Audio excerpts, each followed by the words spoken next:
Now, from the area's leader in live local news, this is WYLN News, the area's #1 source of live local news and information in Luzerne, Schuylkill, Carbon, and Columbia counties. WYLN News starts now. Good evening and thank you for joining us on WYLN News. I'm Elizabeth Doroba. Following further investigation, officials have determined that the potential bomb discovered at the Schuylkill County Courthouse on Tuesday morning was actually a can of applesauce. According to officials, the bomb threat was reported around 11 o'clock a.m. after an item resembling a paint can was found on the retaining wall near the courthouse. The building was safely evacuated, and the Pennsylvania State Police Bomb Squad and the Bureau of Alcohol, Tobacco, Firearms, and Explosives were called to the scene. Pottsville Police, the Pottsville Fire Company, the Sheriff's Department, Schuylkill County Emergency Management, and EMS Ambulance also responded to the incident. The courthouse was reopened just before 4 o'clock p.m. During a press conference, County Commissioner Larry Pedora thanked everyone for their patience as the incident was investigated and commended the state police and other law enforcement officials for taking the threat seriously.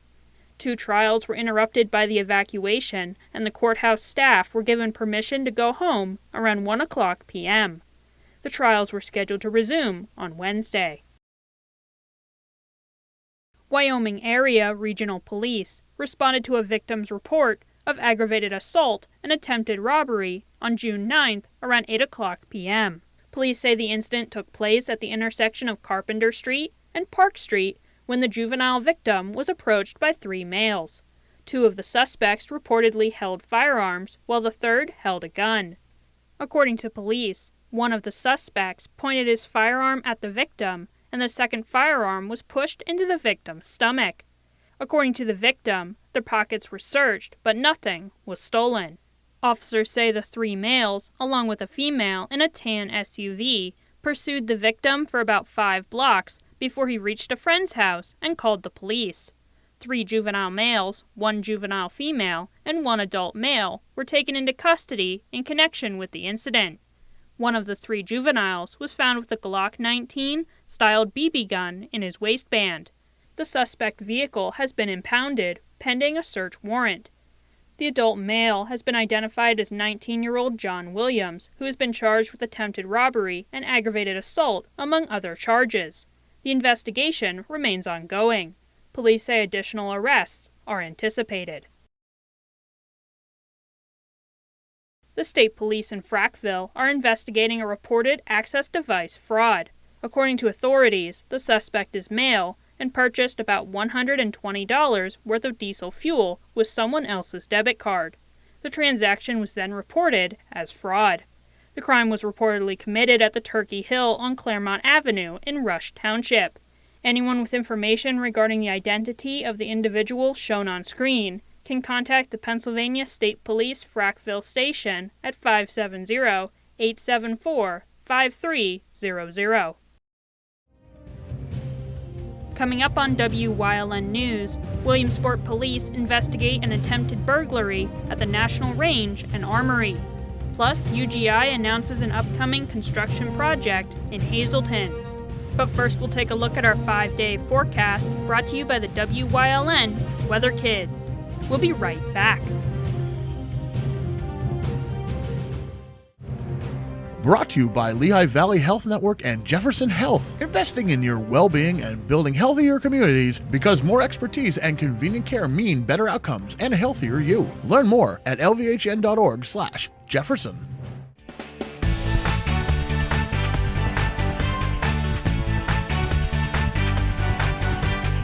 Hi, my name is Wes. I'm 4 years old. Tomorrow will be cold and sunny out.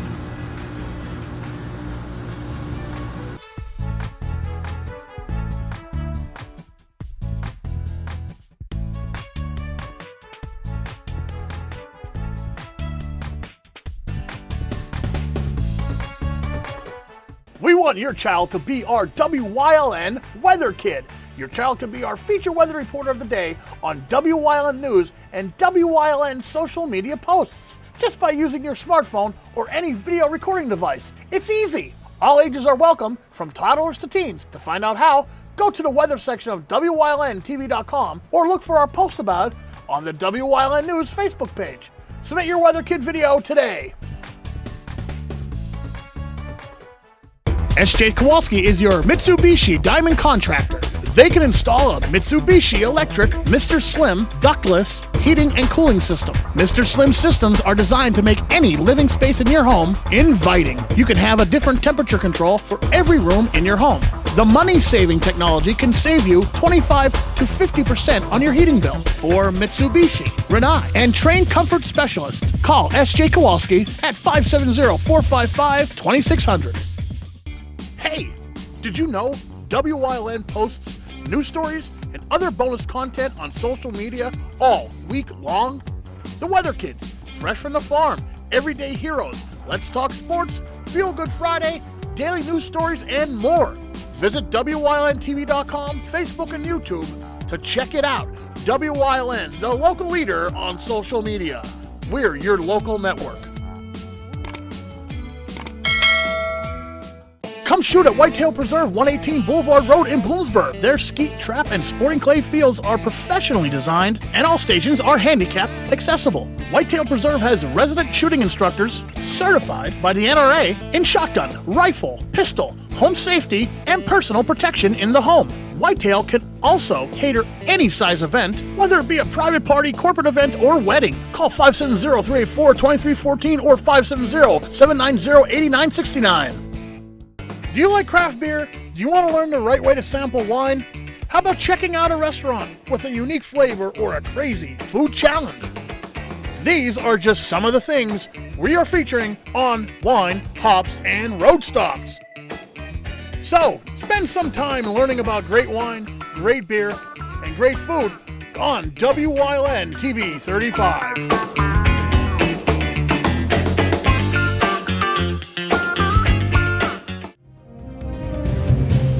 Welcome back to WYLN News. Police are investigating an attempted burglary at the National Range and Armory in Williamsport. According to Williamsport Police, the two individuals shown on screen approached the front of the National Range and Armory around 1:30 a.m. on Sunday, June 8th. Police report that the suspects then attempted to gain entry by breaking through a window. When their attempts proved unsuccessful, officers say the individuals fled the scene to the west. Anyone with information regarding the identities of the individuals is asked to contact Williamsport Police at 570-327-7593.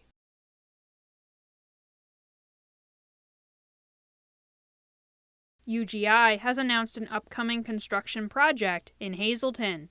Beginning on June 16th, the company will be working to replace a natural gas main in the city. The construction is expected to affect traffic on West Diamond Avenue between Linden Street and Church Street, and on Hemlock Street between North James Street and Locust Street. The work is scheduled to take place between 7 o'clock a.m. and 5 o'clock p.m. on Monday through Friday, and to be completed by the end of October.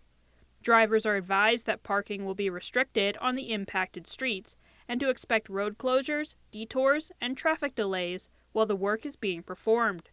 UGI officials say there will also be some interruptions to the natural gas service. When the underground work is complete, officials say the area will be repaved and restored.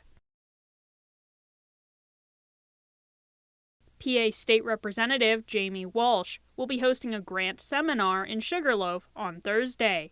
During the seminar, participants will have the opportunity to learn about the application process for grant funding.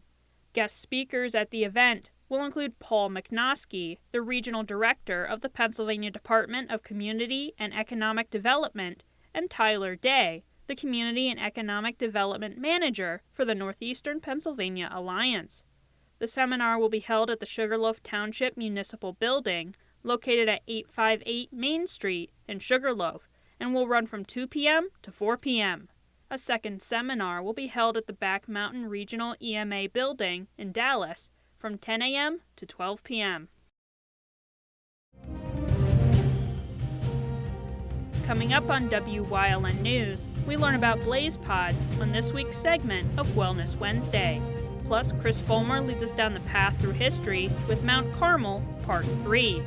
And stay right here on WYLN. We'll be right back.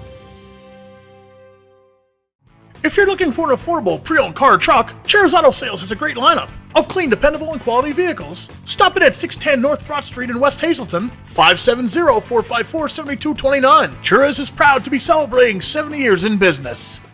WYLN programming is online all the time. Visit our website at WYLNTV.com to check out archive shows and a live stream of our broadcasts. And don't forget to visit all of our social media pages for breaking news, weather, and sports. You can also head directly to our YouTube page for all our programming at youtube.com/WYLNTV35. Subscribe and ring that bell so you get notified every time there's a new show available online. WYLN TV 35 is expanding and is on the hunt for a dynamic salesperson to join our vibrant team. If you've got the passion and the drive, we want to hear from you. Send your resume to the email displayed on your screen. Don't miss this great opportunity. PPW Nation, get ready for the best of PPW Season 2. Join Paul Bowe, E. Julius Kuiper, Alexander Bravado, Tom Mitchell, and Alex Watt as we take you down memory lane and relive some of the best PPW matches of all time. Saturdays at 5 p.m., Sundays at 10 p.m., only on WYLN.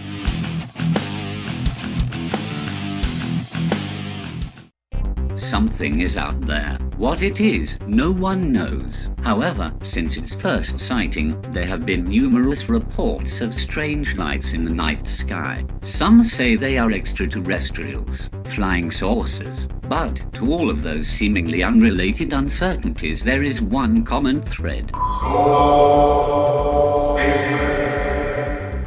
Watch Solo Spaceman on WYLN Thursdays at 1:30, Saturdays at 7, and Sundays at 4:30.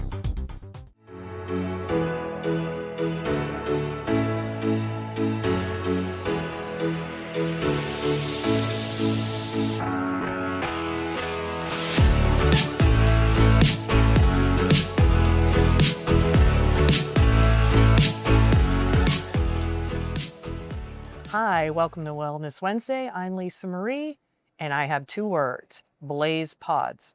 Okay, what is a Blaze Pod? It sounds kind of futuristic, real techy. Well, I am here at the Health and Wellness Center at our therapy department with Shay Post, who has her doctorate in physical therapy. And Shay is going to tell us about these Blaze Pods behind me and how they help our patients here at the Health and Wellness Center and at Station Circle in our therapy department. Welcome, Shay. Thank you. So we just got some new technology in, and they're called Blaze Pods, as Lisa Marie said, and it's a smart technology that we can use to help train patients in balance while they do other tasks that are important, like thinking, like if you're at the grocery store and you need to think of what you're going to buy on your list, and you also need to have balance to walk. And sometimes that could be a challenge for some of our patients, like our patients with Parkinson's and stroke, and many other diagnoses. So kind of show us, and you could talk us through it, if you will, how they actually work, because I'm sure you want to see it. Sure. So we have, when you get the Blaze Pod, you download the Blaze Pod app, and there are a lot of different games you can play. So this is kind of like gamifying physical therapy, which helps motivate the patient. And so we picked, this is just one of the probably hundreds of things you can do with the Blaze Pods. And this is called Side Step and Tap. And so Lisa Marie is going to be our patient for today. And what we're going to ask her to do is a thinking task and a moving task. So the moving task is going to be walking around and reaching or tapping for the pods that light up. And the thinking task is going to be having Lisa Marie pick the right arm and the right leg to choose the correct color pod. So the pods are going to be red and blue. Okay. And Lisa Marie, you're going to use your right hand for the red pods. Okay. And your blue hand And foot to my Yep, left. and the same thing with the feet. Yep. Okay. Okay, so I'm going to just It's gonna get be this fun, I think. get this engaged. It is going to be fun. It's the patients really love them so far. So, so I'm going to have you start by tapping one of the pods, and you'll see it'll light up. Okay, maybe. Maybe I'm not strong enough. Oh, there's one there. There we So go. touch So that's part of the left. tricky part of it is you have to look around. It's going to be up and down. So it can get patients that, like, say, have a stroke, and some patients have a hard time scanning their environment.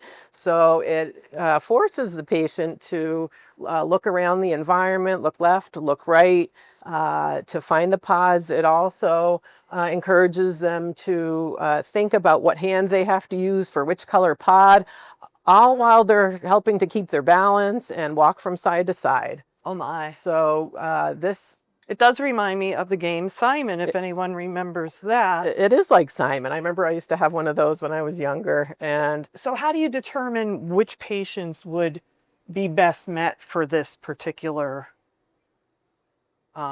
exercise? Well, yeah. so you can modify. The nice thing about the Blaze Pods is you can modify the exercise. So you can start with a very simple task where you only tap with the hands. You can do it in seated, you can do it in standing, have them do it in standing. So someone from a wheelchair could, operate the Blaze Pods, or, as the patient that has a stroke progresses and can walk around and you want to challenge their balance more, then you could use the wall pods. You could move these around on the floor to encourage forward walking, backward walking, side to side.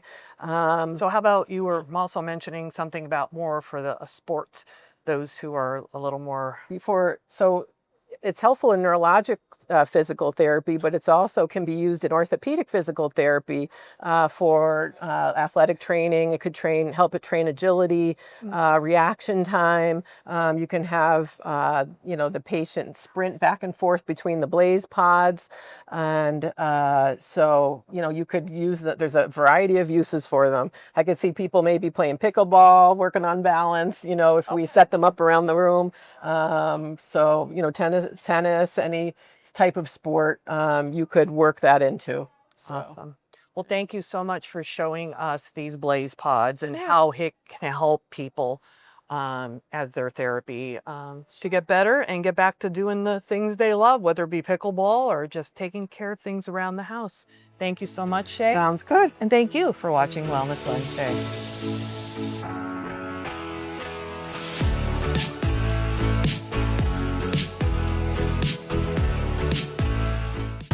Lehigh Valley Health Network is now proudly part of Jefferson Health. And when two healthcare leaders come together for the community, you can expect more. More locations, more clinical trials, more breakthrough treatments.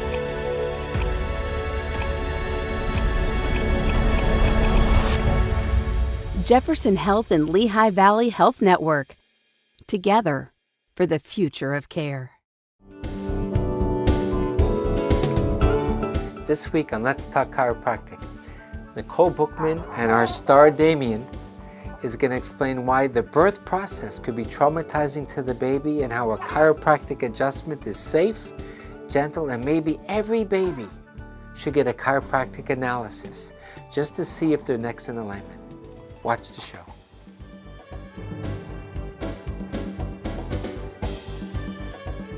Come shoot at Whitetail Preserve, 118 Boulevard Road in Bloomsburg. Their skeet, trap, and sporting clay fields are professionally designed, and all stations are handicapped accessible. Whitetail Preserve has resident shooting instructors certified by the NRA in shotgun, rifle, pistol, home safety, and personal protection in the home. Whitetail can also cater any size event, whether it be a private party, corporate event, or wedding. Call 570-384-2314 or 570-790-8969.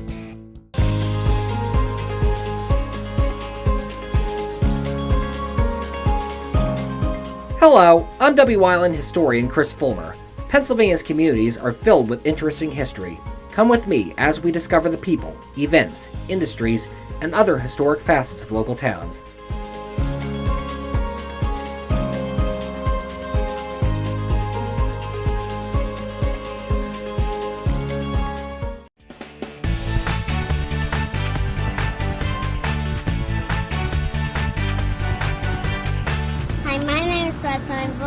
tomorrow's going to be cloudy and sunny out.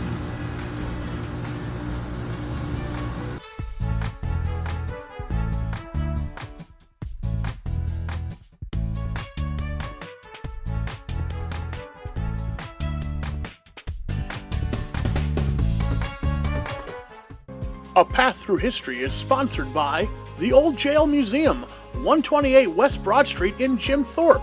Call 570-325-5259 or visit them online at theoldjailmuseum.com.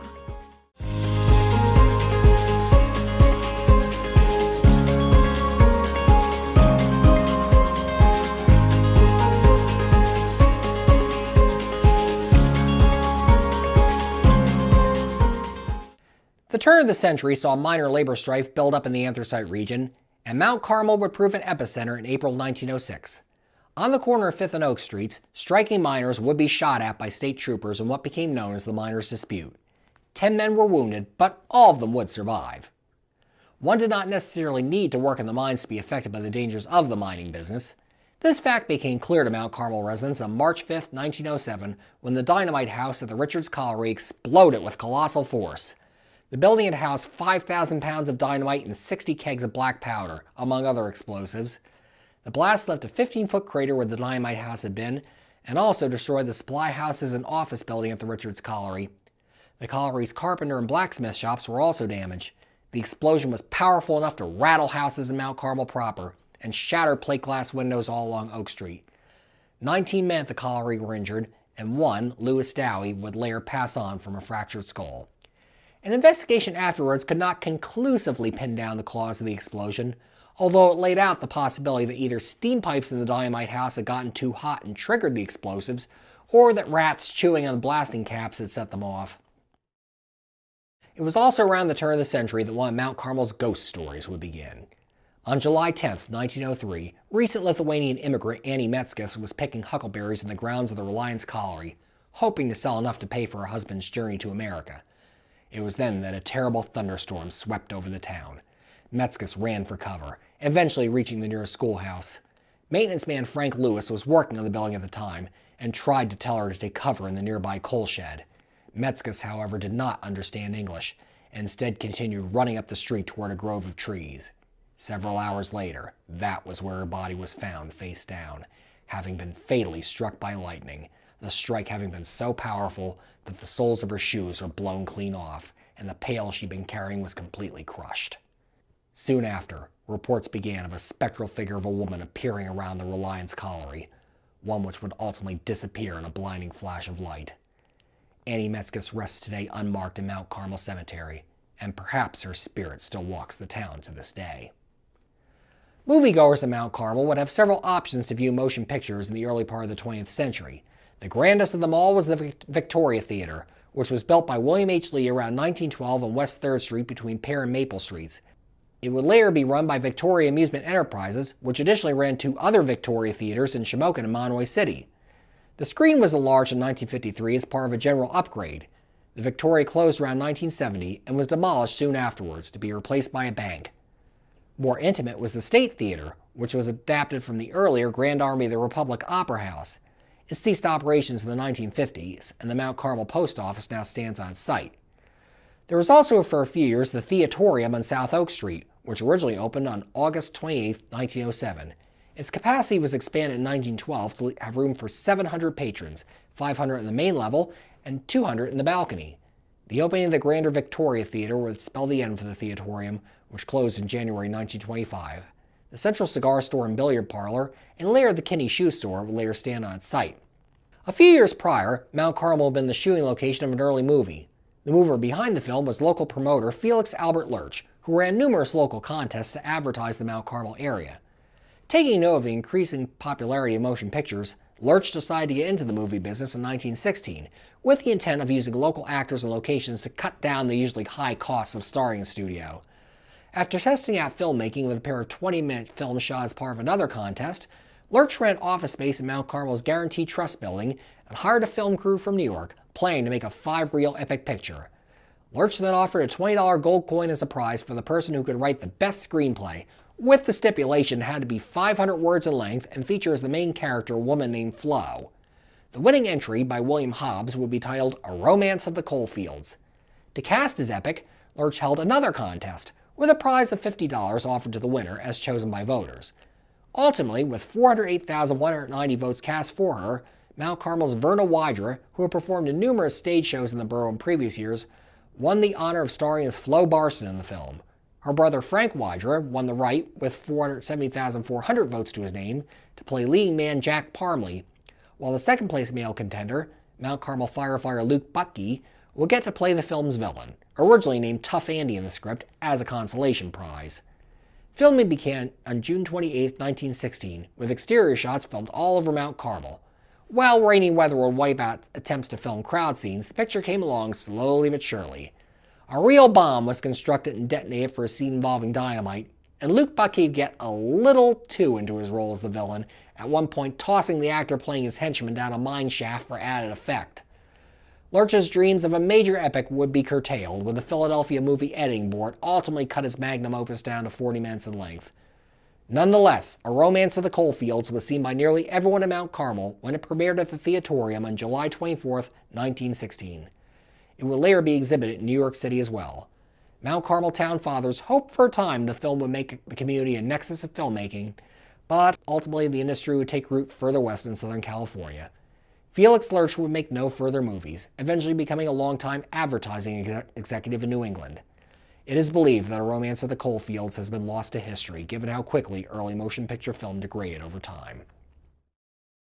The original route of the Center Turnpike through Mount Carmel went through a floodplain and diagonally up the town through Locust Mountain. By 1930, community leaders wanted a more direct approach to the town, as well as to eliminate at-grade crossings of the Lehigh Valley and Pennsylvania railroads. And so a viaduct was built in 1930 on the west end of the borough, carrying automobiles safely over the tracks. A new viaduct was built to replace it in 2003, despite both sets of railroad tracks by then being long gone. 1934 would also see the opening of one of Mount Carmel's landmark eateries when Matucci's Willow Cafe began serving guests on West 4th Street. It remains in business for patrons today. The beginning and the end of the age for coal were beginning to rumble around 1930. King Coal, however, still had much to give to the area. The massive Locust Summit breaker, a twin to Monterey City's St. Nicholas breaker, opened for operation in March of that year. The two twin breakers were recognized as the largest in the world at the time of their completion. Built by the Philadelphia and Rain Coal and Iron Company at a cost of $4 million, the Locust Summit breaker had the capacity to process 1,600 tons of coal an hour and 12,000 square feet of shaker decks for sizing the coal. 42 separate sets of tracks brought the coal to the breaker, and at its peak, its employees worked 3 shifts to process 15,000 tons of coal a day. Time, however, was not on the side of coal mining by this point, and the Locust Summit breaker's days would be numbered. It closed in 1955, putting 1,700 employees out of work. The breaker then stood idle for decades afterwards until it was finally torn down in 2002.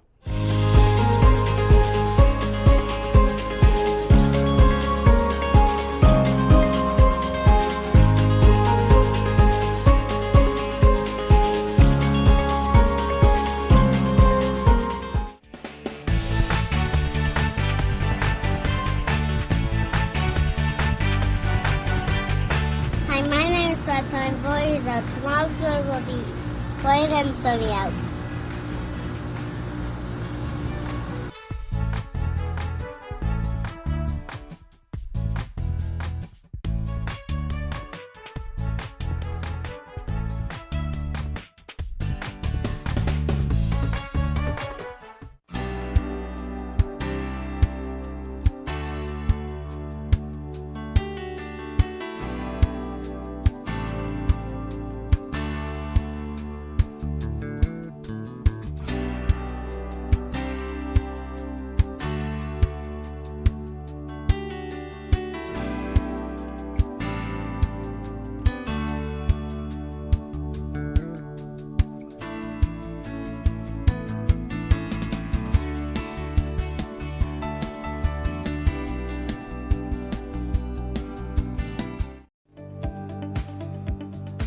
You're watching WYLN TV 35,